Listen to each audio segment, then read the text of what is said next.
Immediately suspend করে arrest করা উচিত। প্রশাসন আমরা তো দেখেছি, বাংলার প্রশাসন একদম চুটি চাটা, জিভ বড় করে বার করে চুটিটা চাটা, যে আটকাবে মানুষ তার মেরে মুখ ফাটিয়ে দেবে। সুপ্রিমো মমতা বন্দ্যোপাধ্যায়, আপনি উত্তর দিন। রাম নাম শুনে আপনি কেন বলেছিলেন যে আমাকে গালাগাল করছে? আজকে জয় শ্রীরাম বলছেন, জালি হিন্দু। আগে তাড়ান তাড়ান তাড়ান, করজোরে অনুরোধ করছি, এই রাবণকে আগে বধ করুন। গণতান্ত্রিক পদ্ধতিতে ওনার ক্ষমতা যাবে, উনি জানেন হেরে যাচ্ছে, তার আগে থেকে ঢোল বাজাতে শুরু করে, দেখো গো আমাকে কেড়ে দিচ্ছে। আমার হয় না একটা ছেলে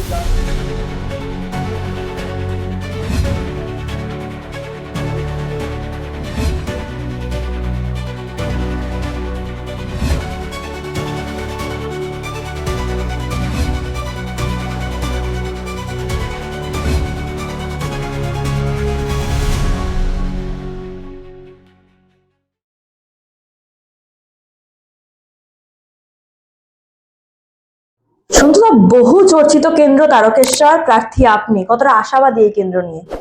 100% আশাবাদী। এখানে তারকেশ্বরের, আমি এখানকার আরামবাগের ছেলে, তারকেশ্বরের স্কুল কলেজ হাসপাতালের জন্য লড়াই করছি এবং আমি এখানে বড় হয়েছি, আমি এখানে এসেছি, আমি এখানে, আমার এখানে বন্ধু বান্ধব রয়েছে, পরিজন রয়েছে, তাদের সঙ্গে মিলেমিশে যেটুকু বুঝতে পেরেছি যে এখানে এবার রাবণের বধ হবে। যে বধ করে রাবণ সেই তো রাম। রাবণকে বধ করতে হবে। যিনি রাম নাম নিয়ে, রামের নাম ভাঙিয়ে নিজের নাম রেখেছেন, তিনি রামকে অপমান করেন। তিনি বলেন যে রাম বহিরাগত, তিনি বলেন রামের মন্দির নাকি একটা শোপিস, রাম মন্দির। তিনি বলেন রাম নাম বললে তাকে পেটাও। আমি বলছি, আজকে দাঁড়িয়ে দাঁড়িয়ে বলছি, রাম নাম বলছি, জয় শ্রীরাম বলছি, সাহস থাকলে গায়ে হাত দিয়ে দেখান, হিসাব এখানেই হয়ে যাবে। অন্যদিকে সকাল থেকে প্রচার চালাচ্ছেন, কি বুঝছেন? আবহাওয়া কি তারকেশ্বরে? ছবিগুলো দেখুন না, আমার তো ফেসবুকে কিছু ছবি যাচ্ছে, কিছু করছে আমাদের নিউজ চ্যানেল মিডিয়া বন্ধুরা। ছবি দেখলে বুঝতে পারবে। একজন আজকে মহিলা বলেছে যে তৃণমূলকে আমি আসলেই ঝাঁটা পেটা করবো। দেখবেন, আমি শোনাচ্ছি, দেখেন আপনাকে শোনাচ্ছি, যে তৃণমূল আসলে আমি তৃণমূলকে ঝাঁটা পেটা করবো।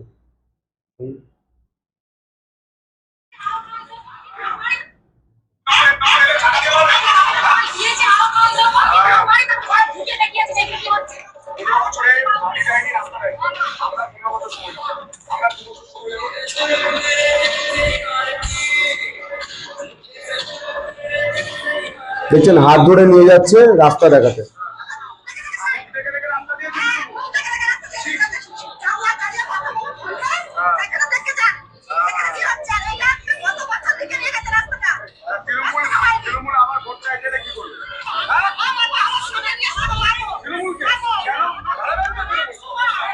ঝাঁটা হাতে বলো, পরিষ্কার বলছি।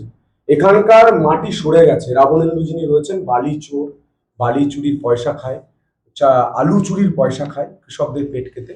আর চাল যেখানে সাপ্লাই দেয় বেনামে, সেখানকার পোকা চাল দেয়, চাল চুরির পয়সা খায়। মানে একটা উন্নত মানের চোর। অভিষেক বন্দ্যোপাধ্যায়কে দেখে, অভিষেক বন্দ্যোপাধ্যায়ের পথ অনুসরণ করে সে তো এগিয়ে যাচ্ছে। সেই চোরকে এবার তাড়াতে হবে তারকেশ্বর থেকে। তারকেশ্বরে একটা ভালো হাসপাতাল, তারকেশ্বরে কাশী বিশ্বনাথের করিডোরের মতো একটা করিডোর হবে, অযোধ্যার মতো, এবং তারকেশ্বরে একটা ভালো আইআইটি হবে, আইটি হাব হবে, এবং তারকেশ্বরের মানুষ যাতে একটা ভালো কলেজ পায় সেটার ব্যবস্থা করা হবে। এবং তারকেশ্বরে একের পর এক রামেন্দুর পর্দাফাঁস কারা করেছে জানেন? সেখানকার সেই দলের, তৃণমূলের রাজনৈতিক দলের নেতারা, তারা নিজেরা 4-5টা পেজ বার করে রাবণেন্দুর কুকীর্তি ফাঁস করেছে। তুমি যদি বিধায়ক হয়ে আসো, কি করবে তারকেশ্বরের জন্য? সবচেয়ে তারকেশ্বরের জন্য প্রথম একটা ভালো হাসপাতাল হবে। তারকেশ্বরের মানুষ অসুস্থ হলে হয় আরামবাগ ছুটতে হয়, নয় কলকাতা ছুটতে হয়। তারকেশ্বরে কিছু বেসরকারি নার্সিংহোম রয়েছে, তাদের থেকে পয়সা নেই রামেন্দু, তার জন্য এখানে ভালো হাসপাতাল করতে দেয়নি। রাবণেন্দু করতে দেয়নি, রাম রাজত্ব এখানে প্রতিষ্ঠা হতে দেয়নি। ভালো হাসপাতাল হবে, তারকেশ্বর করিডোর হবে, কৃষকরা আলুর দাম পাবে, তারকেশ্বরে ভালো রাস্তা হবে, জায়গায় জায়গায় আলো বসবে, জায়গায় জায়গায় সিসিটিভি বসবে, এবং তারকেশ্বরের মানুষের, শহরের মানুষের সব থেকে বেশি যেটা প্রয়োজন সেটা হচ্ছে রেল গেটের সমস্যা মেটানো। অলরেডি ইতিমধ্যেই ইন্ডিয়ান রেলওয়ে, অর্থাৎ আমাদের রেল মন্ত্রক, এই যে রেল গেটের সমস্যা তা মেটানোর জন্য টাকা অ্যালট করে দিয়েছে, কাজ শুরু হয়ে গেছে। এর আগে সমস্যাটা মেটাতে পারতো, কিন্তু মমতা বন্দ্যোপাধ্যায় দেখলেন যদি রেলগেটের সমস্যা কেন্দ্র মেটায়, তাহলে তো উদ্বোধন করতে কেন্দ্রীয় রেলমন্ত্রী আসবেন, প্রধানমন্ত্রীও আসতে পারেন, আমার তো ফুটেজ খাওয়া হবে না, খিচমেরি ফটো হবে না, তাই তিনি করতে দেননি। এবার সমস্যা মিটবে। এই যে রামনবমীর মিছিল, রামনবমীর একটা সময় চলছে, মমতা বন্দ্যোপাধ্যায় বলছে আমরাও মিছিল করি কিন্তু এদের মতো দাঙ্গা হয় না। হ্যাঁ, মালদা মুর্শিদাবাদে কে দাঙ্গা করলো? মুখ্যমন্ত্রী মমতা বন্দ্যোপাধ্যায়। তৃণমূল সুপ্রিমো মমতা বন্দ্যোপাধ্যায়, আপনি উত্তর দিন। রাম নাম শুনে আপনি কেন বলেছিলেন যে আমাকে গালাগাল করছে? আজকে জয় শ্রীরাম বলছেন, জালি হিন্দু। হ্যাঁ, আজকে দেবকে মাথায় তিলক কেটে জয় শ্রীরাম বলতে হচ্ছে, অনুব্রতকে জয় শ্রীরাম বলতে হচ্ছে। লজ্জা করে না? রাবণের দল একটা। তৃণমূলকে তাড়াবো, যে বধ করে রাবণ সেই তো রাম। বিজেপি এই তৃণমূলের মতো রাবণকে বধ করবে।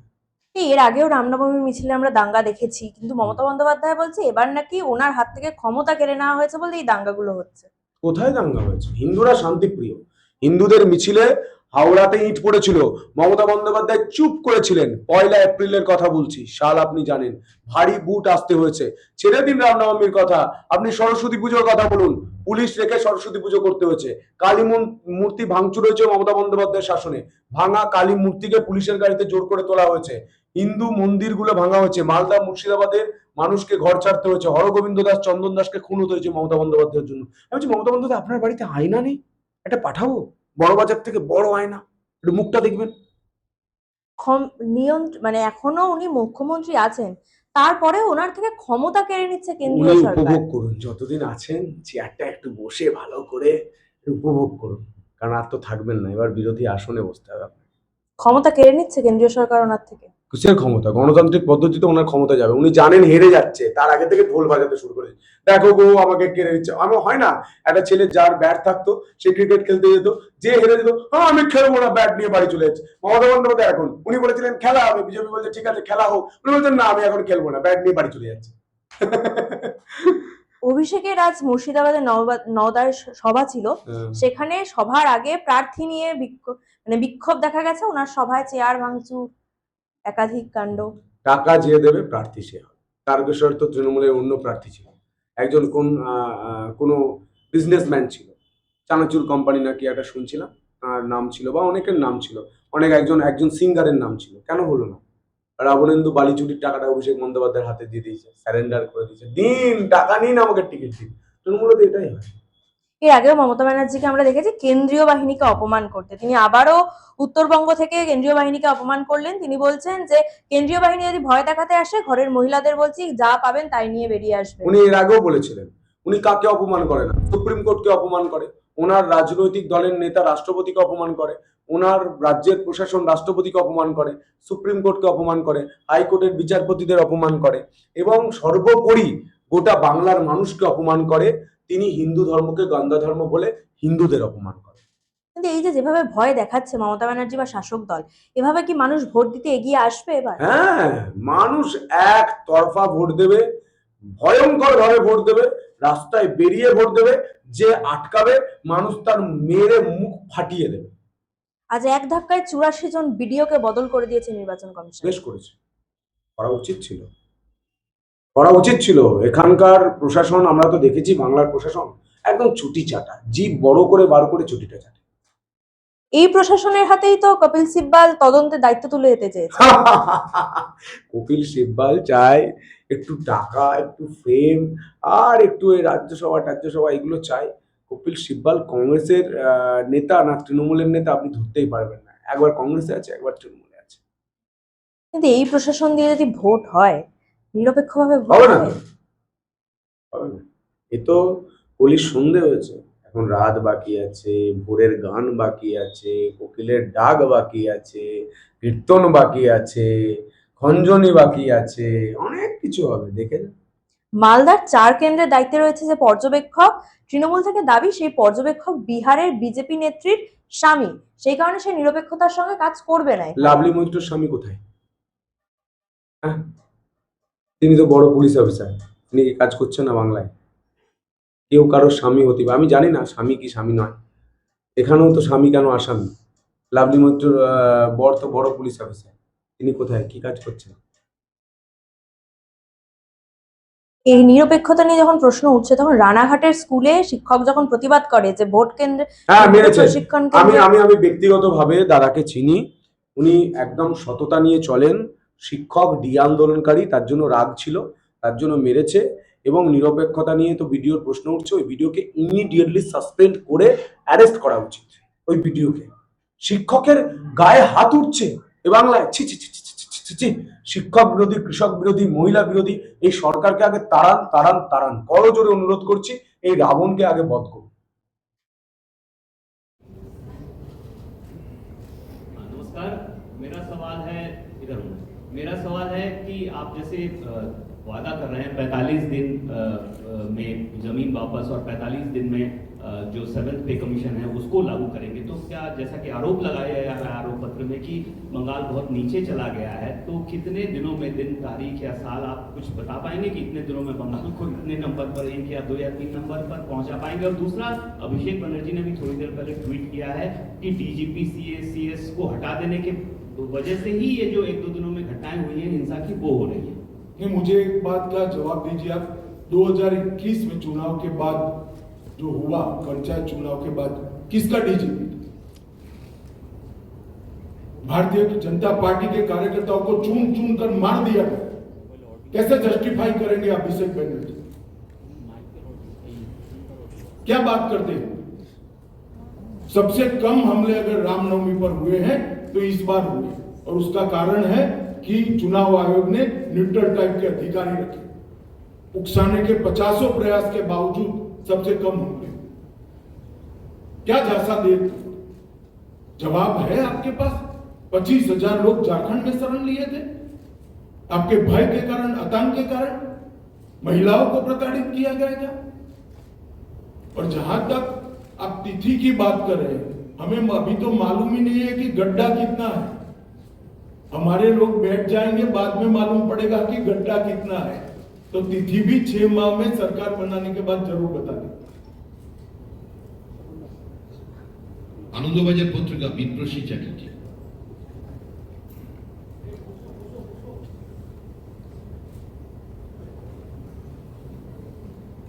Honorable Home Minister Sir, I want to ask you a question regarding the migrant laborers who speaks in Bengali have been beaten in various states. As a Home Minister, what is your thought about that matter? देखिए, ममता जी बड़ी कुशलता पूर्वक Bengali speaking और बांग्लादेशी दोनों के बीच में भेद को समाप्त कर रहे हैं। बांग्लादेश से घुसपैठ करने वाले लोग भी बंगाली बोलते हैं। मैं बंगाल की जनता को बताना चाहता हूं, कोई भी बंगाल के मूल निवासी को कोई तकलीफ नहीं पड़नी है, किसी को चिंता करने की जरूरत नहीं है। मगर इसका मतलब ये नहीं है कि बांग्लादेशी घुसपैठियों को यहाँ पनाहगाह बनाया जाए। हमारा दृढ़ संकल्प है कि घुसपैठियों को चुन चुन कर निकाल दें। और ममता बनर्जी जी को मैं कहना चाहता हूं कि आपकी ये ट्रिक्स को बंगाल की जनता बहुत अच्छे तरीके से समझ रही है। कृपया कुछ नई ट्रिक लेकर आए तो शायद इल्यूजन खड़ा होगा। ये पुराने तौर तरीके से बंगाल की जनता अब झांसे में नहीं आने वाली। CNN पायल मेहता। बोलो। बंगाल में हम बात करते हैं कि जो भी आदिवासी समाज के लोग हैं उनके साथ जिस तरह से व्यवहार किया जाता है उसके बारे में आपका क्या सोचना है? हाल ही में एक बड़ी दुखद घटना आई थी के सामने, जब स्वयं राष्ट्रपति जी को आके कहना पड़ा था कि ममता जी मुझसे क्यों नाराज है और मेरे साथ ऐसा क्यों व्यवहार किया। तो जो जिस तरह का व्यवहार यहाँ पर जनजाति समाज के साथ किया जाता है उस पर आपका क्या कहना है, और आगे इनके लिए बीजेपी का क्या प्लान है? जो बंगाल एक जमाने में सौजन्यता के कल्चर के लिए पूरे देश और दुनिया में वाहवाही बंगाल को मिलती, वही बंगाल आज संवैधानिक पदों पर बैठे हुए व्यक्ति, चाहे राष्ट्रपति जी हो, महिला राष्ट्रपति हो, ट्राइबल राष्ट्रपति हो, इनका इंसल्ट कर रहा है। चाहे प्रधानमंत्री जी बंगाल की खबर पूछने के लिए आए हैं, मतलब नेचुरल आपत्ति के बाद, तो वहां पर अफसर न भेजकर प्रधानमंत्री जी का इंसल्ट करना, प्रधानमंत्री जी के कार्यक्रम के थोड़े दूर मुख्यमंत्री धरने पर बैठ जाना, मेरी तो समझ में नहीं आता कि क्या हो गया है। और बंगाल की जनता को देखना चाहिए, हम हमारा बंगाल एक प्रकार से सौजन्यता के संस्कार के लिए पूरे विश्व भर में प्रसिद्ध है। यहाँ दुनिया के हर लोगों को, हर मत को, हर विचार को प्राधान्य दिया जाता था, आवभगत होती थी। इतनी असहिष्णुता कहां से आ गई? क्या ललक है आपको? और एक बात बंगाल की जनता भी टीएमसी से पूछना चाहती है कि किस प्रकार से आप देश के राष्ट्रपति जी का अपमान कर सकते हैं, विशेषकर वो जब ट्राइबल समाज से हैं, महिला राष्ट्रपति, किस प्रकार से देश के प्रधानमंत्री का अपमान कर सकते? और एक बंगाल का कल्चर तो कम से कम नहीं था, ये टीएमसी का कल्चर। पूछ लो तुम अंतिम। हाँ, एक मिनट, सब एक साथ तो नहीं पूछ पाएंगे, बैठ जाइए। रवि, मेरा सवाल यह है, पश्चिम बंगाल में क्योंकि आप लोग कह रहे हैं कि घुसपैठिया है, फिर एसआईआर की प्रोसेस किया जा रहा है उन लोगों के लिए जो कि यहाँ के वोटर नहीं है उनको हटाया जाए, तो पॉलिटिकली एसआईआर के बाद पश्चिम बंगाल में बीजेपी को कितना फायदा होगा सत्ता में आने के लिए? देखिए, एक बात पहले समझ लीजिए, एसआईआर के खिलाफ ममता जी एक काल्पनिक हवा खड़ा कर रही है। देश भर के अब तक लगभग 14 राज्यों में एसआईआर हो चुका है, कहीं पर कोर्ट केस नहीं हुई, कहीं पर जुडिशियल अफसर नहीं बिठाने पड़े। इसी चुनाव में केरल और तमिलनाडु भी चुनाव में है, वहां डीएमके की सरकार है, वहां कम्युनिस्टों की सरकार है। एसआईआर हो चुका, मतदाता सूची प्रसिद्ध हो चुकी है, कोई गड़बड़ नहीं हुई।